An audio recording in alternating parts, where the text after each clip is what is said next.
How's it going, guys? Welcome back to Blake Check. If you're new to the channel, my name is Blake. It's nice to meet you. And if you're interested in my perspective as an early EV adopter, be sure to subscribe to the channel and hit that notification bell so you don't miss anything. Now, if you've been following for a while, you'll be familiar with these two electric vehicles behind me. Let me flip the camera around so you guys can take a better look. Over here, we have my 2018 Tesla Model 3 Performance Stealth Edition. I recently did a video with this car where I showcased my new wireless external speaker setup made by GlideSphere. If you're interested in that video, it'll be linked in the top right-hand corner of your screen and or in the description below. And then over here we have my wife's 2023 Volkswagen ID4 Pro S rear-wheel drive with my custom paint-matched roof box on the roof up there. Let me try to bring that back into focus. I also made a video with this car testing the efficiency impact of that roof box. If you're interested in that video for some reason, that'll be linked in the description below as well. Now today is actually my birthday, so today's video is going to be super short. As much as I like hanging out with you guys, I've got some plans with the fam later on, but before that I wanted to unbox and review some of the presents that I got today,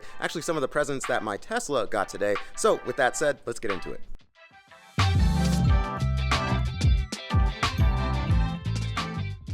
The first gift to unbox was sent to me by my friends over at Lays Fit. As you guys know, I'm a big fan of Lays Fit and their products. They sell custom laser cut floor mats along with some other things. I've got their high quality TPE mats in both the ID4 and my Tesla. These are their seat back covers. Those of you who have dogs that shed know that dog hair loves to get stuck in carpeted floor mats, just like in the Model 3 and Y cargo area and cabin space. That's why I like to make sure that as many surfaces are covered as possible in my Tesla. Before installing them, I'd recommend leaving them out in the sun for about half an hour to allow any creases to stretch back out from storage and shipping. And then they stick into place with this Velcro and some double-sided tape. You just need to line them up and press down firmly. That's all there is to it. To help us demonstrate their usefulness, I've got one of our fur babies, Athena, here with me. She only needs to be in the car for a moment before her hair is all over the place, but thanks to Lays Fit, cleanup is simple and easy.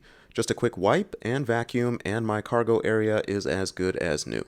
These mats typically go for $89.99 on their website, but it looks like they're running a sale during the holidays. Check the description below for the link and a discount code.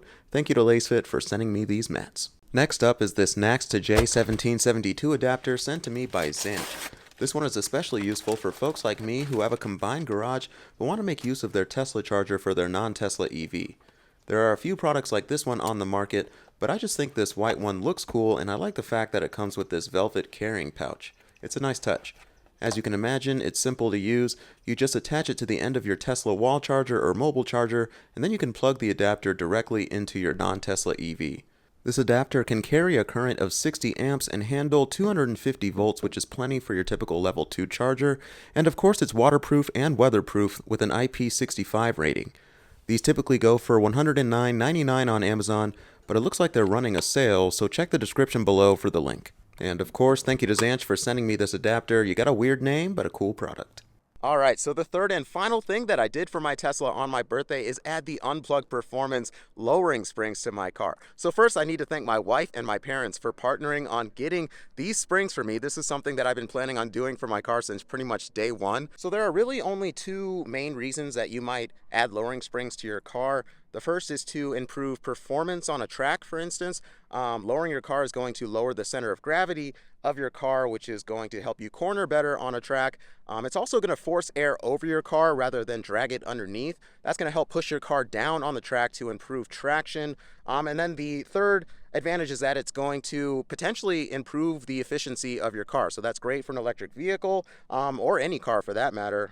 So that's the first benefit. I'm not going to pretend like I'm an expert on suspension upgrades, but I do know that the Unplugged Performance lowering springs are a dual rate spring, which means that they're kind of the best of both worlds. You get that stiffness in corners where you need it, and then just in normal everyday driving, it's still relatively comfortable. The second reason, however, is the one that made me make this change, and that's the improvements in the looks department.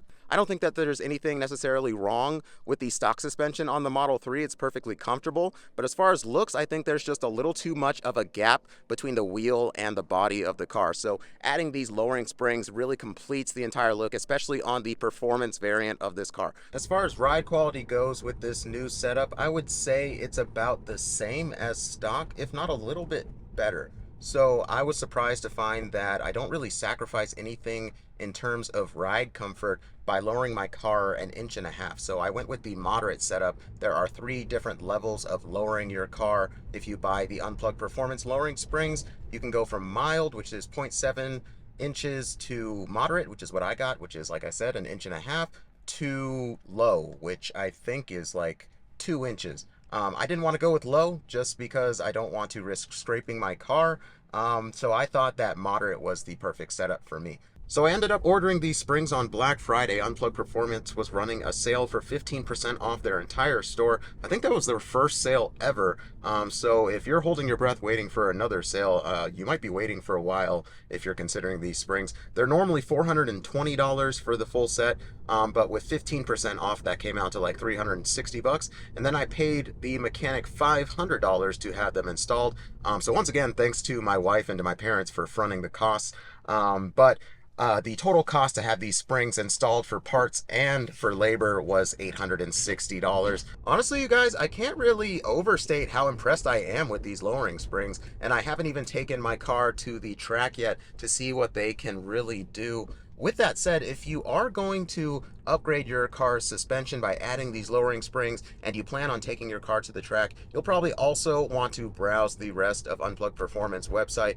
You'll want to maybe add upgraded brakes. I know that the brakes on stock Teslas just aren't really meant for the track. Unplugged Performance offers upgraded brakes that you'll want to add. You can also add the sway bars that Unplugged Performance offers, as well as upgrade the upper and lower control arms on your ride. I went ahead and swapped out the lower control arms on my Tesla when I added these lowering springs, just because with this being a 2018 Model 3 Performance, the bushings on my lower control arms were really on their last leg, so I had to go ahead and swap out those control arms entirely. Actually, I didn't do any of this stuff. I took this to an excellent mechanic.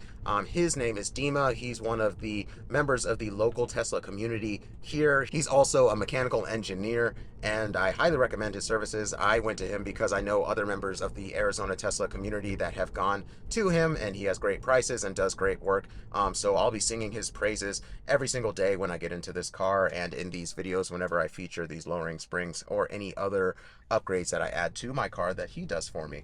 But I think that's going to do it for today. Thanks for watching this far into the video. If you liked what you saw, leave me a like below and leave your comments below.